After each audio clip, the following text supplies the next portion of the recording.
Israeli envoy reveals differences with US over Iran war. Iran must stay out of Lebanon's future.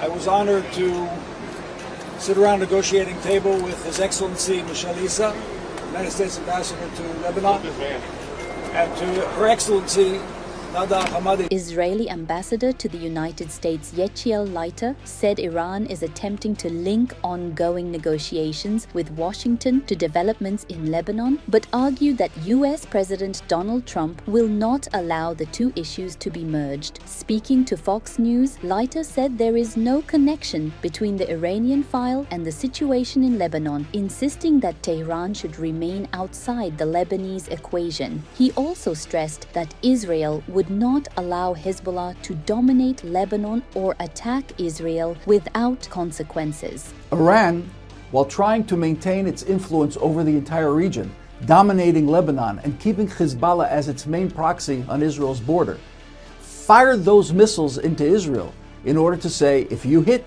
Beirut, if you hit Hezbollah, we will hit you. The ambassador said discussions between Israeli Prime Minister Benjamin Netanyahu and President Trump remain friendly and reflect a relationship that has lasted for decades. According to Leiter, Trump has called for de-escalation and Netanyahu has responded to those requests. At the same time, Leiter argued that Washington understands Israel cannot absorb ballistic missile attacks without responding. He said both countries share the objective of preventing Iran from becoming a dominant regional power. In a separate interview with CNN, Leiter acknowledged that there are differences between Washington and Tel Aviv regarding how the war with Iran should end. However, he emphasized that the strategic interests of both countries remain closely aligned. There are some differences of opinion here and there that need to be resolved, Leiter said, adding that any future agreement must ensure Iran cannot maintain a nuclear weapons program, a ballistic missile program, or continue supporting allied groups across the region. Commenting on Trump's recent remarks about the possibility of reaching an agreement with Tehran, Leiter said an end to the conflict would be possible if the conditions demanded by both Israel and the United States are met. He also sought to downplay reports of tension between Trump and Netanyahu, saying, "We entered this war against Iran together, and I believe we will end it together and on the same page." The remarks come as US-Iran contacts continue in search of a new agreement on Tehran's nuclear program, while diplomatic efforts also focus on maintaining calm in Lebanon and preventing a wider regional escalation.